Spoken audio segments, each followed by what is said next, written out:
Hey, True Believers, Englentine here with another batch of new comic book reviews. We always try to do one DC, one Marvel, and one independent. This time we got two independents. We've got Predator Hunters 3, #1, and we're doing DragonFly Man. If you haven't checked that out, it's pretty cool. We're going to visit some Doctor Strange with issue #3, and Brian Michael Bendis has an apology tour with Superman Heroes. You definitely have to check that one out. And by that, I mean the review. Okay, with all that aside, let's get this party started. And yes, we're starting off with Superman Heroes. So this is kind of an aftermath of Superman revealing his secret identity. You can tell that by the cover. It's written by Brian Michael Bendis. And now, we had last week, and I did a review of it, Batman Pennyworth. And this was a wake for all the Batman family to kind of point out that, okay, he's an important character. Excuse me, Twiddles is out, so he's going to be making noise. I apologize. This is kind of like that, but for the Superman glasses bit. So, but unfortunately, unlike the Alfred Pennyworth one, where it treated the subject with respect and honor, this is all about how, hey, isn't Brian Michael Bendis right all the time? And if you're not on board with him, there's something wrong with you. And if you don't believe me, there's every character, damn near every character in this book is like, yay, you told your secret identity and the world's going to be such a happy place now. And so the only person who doesn't is Batman. And he has this conversation. Yeah, by the way, I'm going to spoil the Tito hell out of this because, in all honesty, in the end, you're going to hear me say the words, I don't recommend this. So anyway, the only person that does not think this is a great idea is Batman. So he has a conversation with Wonder Woman. And it goes about, well, anybody who says, and by the way, this phrase is used all the way through this book. Batman says, anybody who uses the phrase, my truth is being selfish. What they're saying is their point of view is more important than yours, blah, blah, blah, yada, yada. Okay, so he goes off, and he's right. By the way, there's no such thing as my truth. There's no such thing as your truth. There's such thing as the truth. Done. Now, you can tell your story. You can tell what happened, and it could be the truth. But we don't own a truth. That is just something that's there. And Batman calls it out, and he's absolutely freaking right. Oh, by the way, I do like this scene where we've got Booster Gold yelling, Clark, and finally I could say it, because he's known all along because he's from the future. Anyway, so Batman's having this conversation with Wonder Woman, and he tells her flat out, boom, he is full of crap for revealing his identity. And Wonder Woman looks at him and goes, you're just jealous. And Batman looks at her and goes, I didn't want to be jealous, I swear. I'm like, okay, Brian Michael Bendis just fucked up Batman in one freaking panel. He screwed up Batman big time. Batman is, no, I'm sorry. Batman's not jealous of Superman, Clark. Sorry, nope. But that's the whole story, and that's the whole point of this comic book, is to make you believe that every single freaking decision that was made in this comic book or with the revealing of the identity was absolutely right. And if you don't think so, you're jealous of Brian Michael Bendis. You're just jealous. He gets to write Superman. You don't. He knows these characters. You don't. Even though, of course, he proves every time that he doesn't. Anyway, there you go. That's what's going on here. The book sucks. The book sucks. And in all honesty, I can't recommend it. Dragonfly and DragonFly Man continues to be one of the best comic books on the shelf. Not like one of the best independent comic books, but hands down, one of the best comic books on the shelf. And what makes it unique is you have two different stories. Usually the same story kind of written in different fashions. You have DragonFly Man, which is the 1960s version of Batman just told with Dragonfly.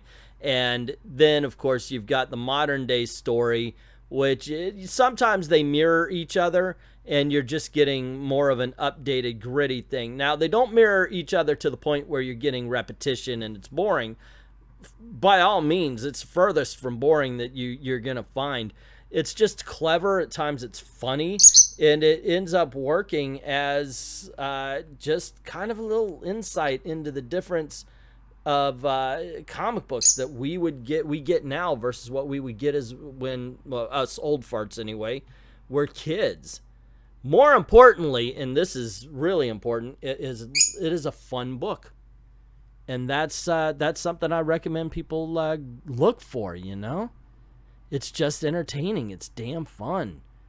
And I'm excited every time I see it on the shelf. Unfortunately, it seems like there's a lot of time. I know sometimes it's a month, sometimes it's 2. But it just seems like a long time between issues. But every time I pick it up, I'm joyous. It really is just a lot of fun. It's a pleasure to read. It's will you stop biting my fingers, you dumb bird?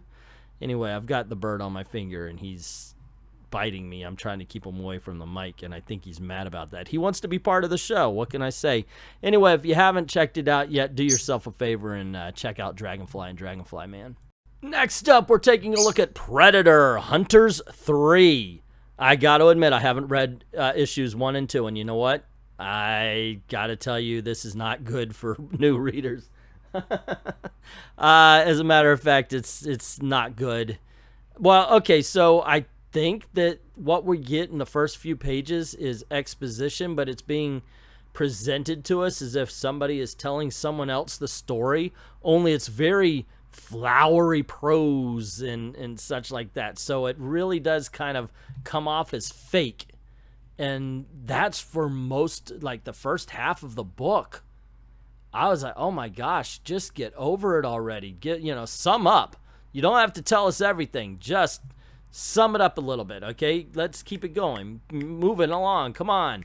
Pick it up, Cha-Cha. Got a life to lead. That's basically it. This thing suffers an incredible pacing problem. Towards the end, it actually picks up a little bit, and there's a little action where you actually get some Predator going on, but that's in the last 2 pages. Are you trying to keep the monster from us? Because if you are, you shouldn't have put it on the freaking cover. Not to mention that at this point, we all know what the Predator looks like. So you're not doing yourself or us any favors by dragging it out like this. And my goodness gracious, this book is a drag. Oh, I wanted to like this one. I really did. I used to like Predator comics. And I was looking forward to reading a good one for the first time in a long time. Unfortunately, I guess I'm going to have to wait a little bit longer. Because this ain't it, guys. This is not a Predator comic that I could recommend to you, nor is it, in all honesty, I don't think it... I think it actually falls beneath Aliens versus Predator, the one that happened on Earth. Yeah, the really bad one. Yeah, this book sucks. And finally, we're going to take a look at Doctor Strange number 3. I am liking this series. Seriously, this has been so much fun. Dang it, bird. That time he flew right at my head. Okay, so anyway. I've been liking this one. Now, it kind of reads like House, but with mysticism in it.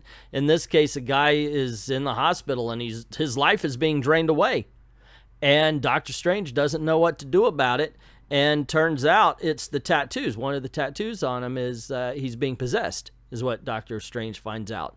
So he actually goes into the tattoo world and discovers that there's a demon that has been putting his mark on people, and he's draining their life force into, I believe it was the 5th dimension or something like that. But Doctor Strange goes in and finds out he doesn't have any power in the 5th dimension, and that the guy's gonna try to drain him as well. It's an interesting story. Look, I'm not a big tattoo fan. I don't like it on myself. I don't find it attractive on women or anything like that. And yeah, that's not to say if that's your jam, rock on, man. That's you. You do you. But what I'm saying is I don't know the culture, so I think you're gonna get a little bit more out of this book than someone like me, someone who doesn't know the culture very well, because I think it plays around with a little bit. I still like this. I still enjoyed it. It is something different. It's a different idea. Obviously, somebody was saying, hey, what if these things held power?